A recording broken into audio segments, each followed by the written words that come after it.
नमस्कार दोस्तों, एक बार फिर से आप सभी का बहुत बहुत स्वागत है। काफ़ी दिनों से बच्चों के सवाल आ रहे थे यूपीएसआई को लेके कि सर यूपीएसआई की वैकेंसी कब तक आ सकती है। तो इसी के इर्द गिर्द इस वीडियो में हम डिस्कशन करेंगे।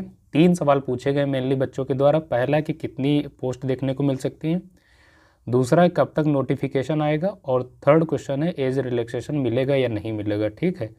चौथा कुछ बच्चों ने पूछा कि सर यूपीएसआई का बेस्ट सोर्स क्या हो सकता है। ठीक है, इसी के इर्द गिर्द हम डिस्कशन करेंगे। लेकिन उससे पहले जिन बच्चों ने यूपीपी कांस्टेबल 60,244 में डीवीपीएसटी के लिए क्वालिफाई किया है, उनको अगर डीवी से रिलेटेड, पीएसटी या मेडिकल से रिलेटेड, किसी भी चीज़ से रिलेटेड अगर कोई समस्या है, कोई भी अगर उनको समस्या आ रही, तो मेरे इंस्टाग्राम पे मुझे कनेक्ट करके वहाँ अपना सवाल पूछे। निश्चित तौर पर उसका समाधान वहाँ पर किया जाएगा। ठीक है, इंस्टाग्राम का लिंक डिस्क्रिप्शन बॉक्स में दिया गया, वहाँ से कनेक्ट कर सकते हैं। ठीक है, देखिए ध्यान रखेंगे, बहुत सारे लोग यूपीएसआई को बता रहे हैं कि इस साल दिसंबर में आपका विज्ञापन देखने को मिलेगा, जिसकी की संभावना बहुत कम नज़र आ रही है। ठीक है, फिलहाल दिसंबर 2024 में संभावनाएं बहुत कम दिख रही हैं विज्ञापन की। लेकिन हाँ, नए साल में 2025 में जनवरी फरवरी के महीने में आप पूरे चांसेस बन रहे हैं आपके यूपीएसआई के विज्ञापन को लेकर। ठीक है, तो ध्यान रखेंगे, पहली बात। दूसरा, ये जो नई भर्ती बात की जा रही कांस्टेबल की 40,000 वाली, ठीक है, ये तभी आएगी,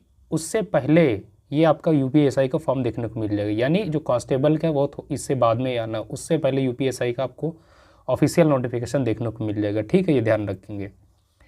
और एज रिलैक्सेशन को अगर बात करें तो ठीक है, तो एज रिलैक्सेशन आप जानते हैं कि उत्तर प्रदेश पुलिस की जो भर्तियाँ होती है, इसमें एज रिलैक्सेशन की काउंटिंग उसी साल जिस साल भर्ती आती है उस साल के 1 जुलाई से की जाती है। ठीक है, यानी उदाहरण के तौर पर 2023 में कांस्टेबल की भर्ती अगर आई है तो उसकी 1 जुलाई से गणना की जाएगी। ठीक है, अगर नेक्स्ट साल 2025 में मान लीजिए भर्ती भले नवंबर में आए, ठीक है, 2025 में अगर सपोज दैट नवंबर में अगर भर्ती आ रही है तो उसकी एज रिलैक्सेशन की गणना गिनती कब से की जाएगी, 1 जुलाई 2025 से की जाएगी। तो ठीक है, ध्यान रखेंगे।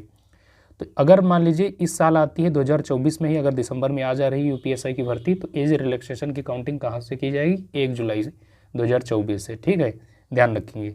और यदि मान लीजिए 2025 में आती है तो उसकी गणना कब से की जाएगी, 1 जुलाई 2025 से। तो ये चीज़ आप ध्यान रखेंगे, 100% एज रिलैक्सेशन मिलेगा, इसमें कोई दो राय नहीं, इफ बट कोई नहीं। ठीक है, ध्यान रखेंगे।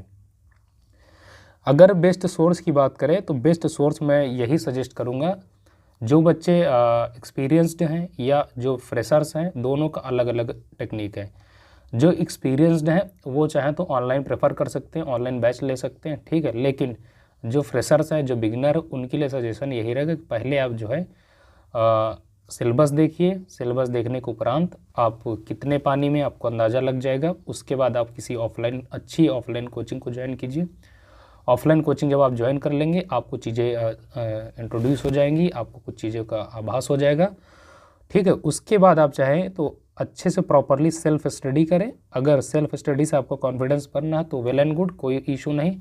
अगर फिर भी अगर कोई डाउट संशय बन रहा है तो उस स्थिति में आप जो है ऑनलाइन कोचिंग कोई अच्छी से बैच परचेज कर सकते हैं। लेकिन ये तभी आपके लिए फ्रूटफुल रहेगा जब आप पहले किसी ऑफलाइन कोचिंग से आप तैयारी कर लें, सेल्फ स्टडी पे अपनी काम कर लें, उसके बाद ही आपको ऑनलाइन कोचिंग या उसका बैच लेना चाहिए। ठीक है, ये उन बच्चों के लिए है स्पेशली जो फ्रेशर हैं। ठीक है, बहुत सारे बच्चे फ्रेशर होते हैं, मोस्टली आप देखेंगे एक्सपीरियंस्ड बच्चे होते हैं जिन्होंने पहले किसी कॉम्पिटिटिव एग्जाम में अपीयर किया होता है या चीज़ें उनको मालूम होती हैं। लेकिन कुछ बच्चे वैसे भी होते हैं जो पहली बार उसमें अपीयर होते हैं। ठीक है, तो सबकी अलग अलग स्ट्रेटजी है। जो एक्सपीरियंस्ड बच्चे हैं, अगर जो कांस्टेबल की नौकरी कर रहे हैं या कांस्टेबल की तैयारी कर रहे हैं प्लस यूपीएसआई भी देखना चाहते हैं, तो उनके लिए यही सजेशन रहेगा कि आप अपने अकॉर्डिंग चीज़ों को स्ट्रेटजी बनाएं, दूसरों के कहने से नहीं कि आप बैच परचेज कर लें। ठीक है, कोचिंग जो क्या है, एक क्या बिजनेस बन गया है। कोचिंग इंस्टीट्यूट का अपना वो चलता रहेगा धंधा, लेकिन उनके बहकावे में आप मत आइए कि कह दिया गया है कि दिसंबर में भर्ती आएगी और उनके बैच आ गए और आपने क्या किया, बैच जो है आपने ले लिए। ये बहुत अच्छी स्ट्रेटजी नहीं होती। जो एक शातिर स्टूडेंट होता है, शातिर इन द सेंस कि जो चीज़ों को एनालाइज करके देखता है, वो इन बैच वैच पे ज़्यादा बिलीव नहीं करता। ठीक है, सेल्फ स्टडीज पे बिलीव करता है।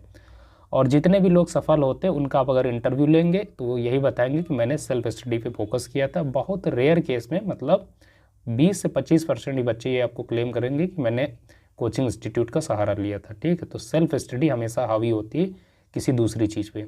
तो आप अपनी तैयारी पे भरोसा कीजिए, हाँ, गाइडेंस लेना एक अलग बात है, ठीक है, लेकिन कोचिंग बैच लेना अलग बात है। किसी पे डिपेंडेंट नहीं होना, अपने आप पे भरोसा कीजिए। गाइडेंस से रिलेटेड किसी भी तरह की अगर आपको कोई भी संशय है, कोई भी दुविधा है, तो उसको लेकर तनाव में न रहें। इस चैनल पे हमेशा आपको ऑथेंटिक चीज़ें बताई जाएंगी, जो जेन्युइन होगा, जो आपके लिए फ्रूटफुल रहेगा, जो स्टूडेंट्स को सही रास्ते पे रास्ता दिखाएगा, उन्हीं चीज़ों को इस चैनल पे कवर किया जाता है। बाकी इधर उधर की बातें ना कभी की गई हैं मेरे द्वारा, ना की जाएंगी भविष्य में। ये आपके साथ हमेशा मेरी एक जिम्मेदारी भी है और उत्तरदायित्व भी है। तो दोस्तों, आज के इस वीडियो में यही अपडेट देनी थी यूपीएससी को लेके। फॉर्म आने ही हैं, दिसंबर में आए या जनवरी में आए, फरवरी में आए, वो मैटर नहीं होता है।